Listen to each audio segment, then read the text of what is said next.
ओम साई राम, जय साई राम। जैसे मैंने अपनी पिछली वीडियो में आपको साई संकट हरण के बारे में बताया था, तो आइए आगे का दूसरा अध्याय में शुरू करने वाली हूँ। दूसरा पार्ट है ये।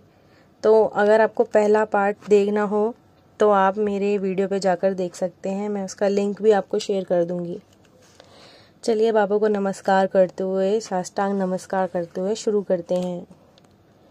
उसकी बात सुनकर लाला को ऐसा लगा कि जैसे उस तस्वीर बेचने वाले ने उनके मुंह पर एक करारा थप्पड़ जड़ दिया हो। उन्होंने अपनी झेप मिटाने के लिए कहा, बहुत दूर से आ रहे हो, कम से कम पानी तो पी लो।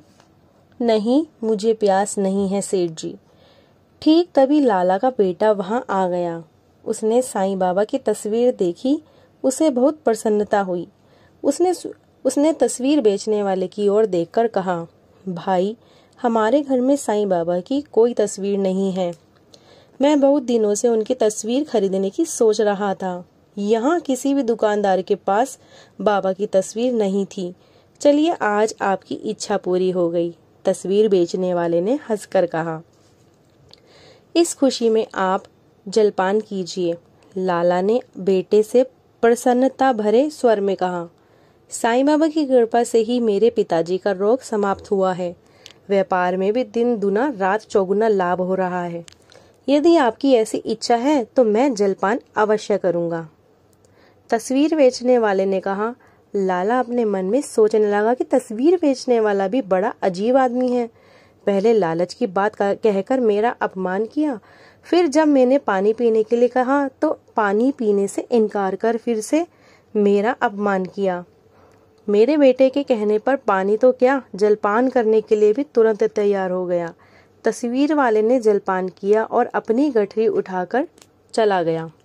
उधर कई दिन के बाद राव जी ने सोचा कि शिरडी जाकर साईं बाबा के दर्शन करके आए। उनके दर्शन से मन का दुख कुछ कम हो जाएगा। यही सोचकर वह अगले दिन पों फटके ही शिरडी के लिए चल दिया। शिरडी के पास ही था। राव आधे घंटे में ही शिरडी पहुंच गया। अपमान की पीड़ा चिंता से राव की हालत ऐसी हो गई थी कि जैसे वह महीनों से बीमार है। उनका चेहरा पीला पड़ गया था। मन की पीड़ा चेहरे पर स्पष्ट नजर आ रही थी। साईं बाबा ने अपने चरणों पर झुके हुए राव को उठाकर बड़े प्यार से उसके आंसू पोंछते हुए कहा, मैं तुम्हारा दुख जानता हूँ राव, तुम तो ज्ञानी पुरुष हो। यह क्यों भूल गए हो कि दुख सुख मान अपमान का सामना मनुष्य को कम करना पड़ जाए, यह कोई नहीं जानता। राव ने कोई उत्तर नहीं दिया। वह बड़बड़ाई आंखों से बस साईं बाबा को देखते जा रहा था। साईं बाबा फिर बोले, जो ज्ञानी होते हैं वह दुख आने पर ना तो आंसू बहाते हैं और ना सुख आने पर खुशी से पागल होते हैं। यदि हम किसी को दुख देंगे तो भगवान हमें अवश्य दुख देगा। यदि हम किसी का अपमान करेंगे तो हमें भी अपमान सहना पड़ेगा। यही भगवान का नियम है। इसी नियम से ही यह संसार चल रहा है। नहीं, मुझे भगवान के न्याय से कोई शिकायत नहीं है, राव जी ने आंसू पोंछते हुए कहा। बाबा बोले, सुनो राव, कभी कभी ऐसा भी होता है कि हमें अपने पूर्व जन्म के अपराध का दंड इस जन्म में भोगना पड़ता है। कभी कभी पिछले जन्मों का पुण्य हमारे इस जन्म में भी काम आ जाता है और हम संकट में पड़ जाने से बच जाते हैं। जो दुख तुम्हें मिला है वह शायद तुम्हें तुम्हारे पूर्व जन्म के किसी अपराध के कारण मिला हो। राव ने प्रसन्नता भरे स्वर में कहा, हाँ, ऐसा हो सकता है बाबा। इस पर बाबा ने कहा, और राव, यह भी तो हो सकता है कि इस अपमान के पीछे कोई अच्छी बात भी छुपी हो। बिना सोचे विचारे भाग्य को दोष देने से क्या लाभ। उसने पश्चाताप करते हुए कहा, मुझसे भूल हो गई बाबा। दुख और अपमान की पीड़ा ने मेरा ज्ञान मुझसे छीन लिया था। आपने मुझे मेरा खोया हुआ ज्ञान लौटा दिया है।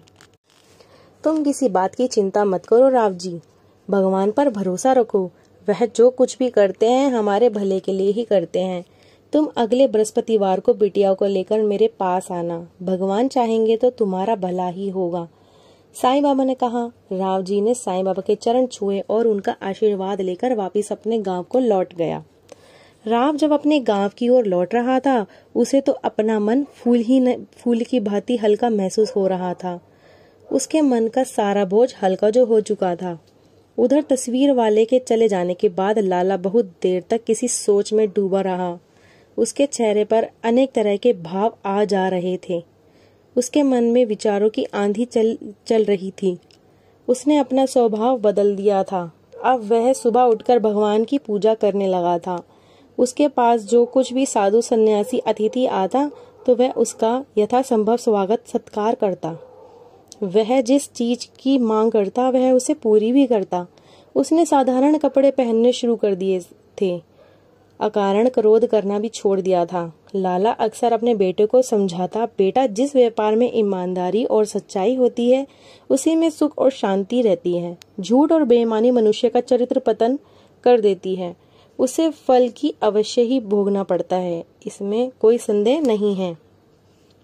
आप जैसा कहेंगे मैं वैसा ही करूंगा पिताजी, बेटे का जवाब था। उसने कहा, मैंने राव जी की बेटी का तेरे साथ विवाह न करके बहुत बड़ा पाप किया है। राव जी बड़े ही नेक और सीधे साधे आदमी हैं। वह भी साईं बाबा के भक्त हैं। बारात लौटकर मैंने उनका स्वागत बड़ा अपमान किया। लड़का समझदारी से बोला, जो कुछ बीत गया अब उसके पीछे पश्चाताप करने का क्या लाभ पिताजी। अब आप यह सब भूल जाइए। लाला जी ने मन ही मन निश्चय कर लिया था कि राव की बेटी का विवाह अपने बेटे से कर अपने पाप का प्रायश्चित अवश्य करेगा। वह सबसे अपने द्वारा किए गए व्यवहार के लिए भी क्षमा मांगने के बारे में सोच रहे थे। दिन बीतते गए। बृहस्पतिवार का दिन आ गया। लाला अपने बेटे के साथ मस्जिद के आंगन में पहुंचे तो उसकी नजर राव पर पड़ी। राव भी उनकी ओर देखने लगे। अचानक लाला ने लपककर राव के पैर पकड़ लिए। अरे अरे, यह आप क्या कर रहे हो सेठ जी? मेरे पांव छूकर मुझे पाप का भागी ना बनाइए। राव लाला के इस व्यवहार पर हैरान रह गए थे। नहीं राव जी, जब तक आप मुझे क्षमा नहीं करेंगे मैं आपके पैर को नहीं छोड़ूंगा। लाला के रूंधे गले से कहा, जब से मैंने आपका अपमान किया है तब से मेरा मन रात दिन पश्चाताप की अग्नि में जलता रहता है। जब तक आप मुझे क्षमा नहीं करेंगे मैं पैर नहीं छोड़ूंगा। तभी एक व्यक्ति बोला, साईं बाबा आपको याद कर रहे हैं। वह दोनों साईं बाबा के पास गए। लाला ने साईं बाबा से अपने मन की बात कही। लाला का हृदय परिवर्तन देखकर साईं बाबा प्रसन्न हो गए। फिर उन्होंने पूछा, सेठ जी आपका रोग तो दूर हो गया ना? हाँ बाबा, आपकी कृपा से मेरा रोग दूर हो गया, लेकिन मुझे सेठ जी मत कहिए। बाबा बोले, तुम्हारे विचार सुनकर मुझे बड़ी खुशी हुई। एक मामूली सी बीमारी ने तुम्हारे विचार बदल दिए। किसी भी पाप का दंड यही है कि अपने पाप को स्वीकार कर प्रायश्चित करना। यह धन दौलत तो बेकार की चीज है, आज है कल नहीं, इससे मोह करना बुद्धिमानी नहीं है। फिर भी बाबा ने अपना हाथ हवा में लहराया। वह उपस्थित सभी लोगों ने देखा। उनके हाथ में 2 सुंदर व मूल्यवान हार आ गए थे। उठो सेठ, एक हार अपने बेटे को और दूसरा हार लक्ष्मी बेटी को दे दो, ये एक दूसरे को पहना दें। बाबा ने कहा। लाला ने एक हार अपने बेटे को और दूसरा राव जी की बेटी को दे दिया। दोनों ने हार एक दूसरे को पहनाया और फिर साईं बाबा के चरण में झुक गए। साईं बाबा ने आशीर्वाद दिया, तुम दोनों का कल्याण हो, जीवन भर सुखी रहो। राव और लाला की आंखें छलक उठी। उन्होंने एक दूसरे की ओर देखा, फिर दोनों ने एक दूसरे को बाहों में भर लिया। सब लोग यह दृश्य देखकर खुशी से साईं बाबा के जयकार लगाने लगे। साईं बाबा दहेज प्रथा के घोर विरोधी थे और उन्होंने उस युग में प्रचलित सती प्रथा का भी घोर विरोध किया था। कुछ लोगों ने उनकी बातों का अनुकरण करते हुए दहेज रहित विवाह भी संपन्न कराए थे। तो ये था आज का हमारा बाबा का चमत्कार, और ऐसे ही आगे मेरे और भी चमत्कार आते रहेंगे आपके समक्ष। तो बोलिए ओम श्री साई नाथाय नमः।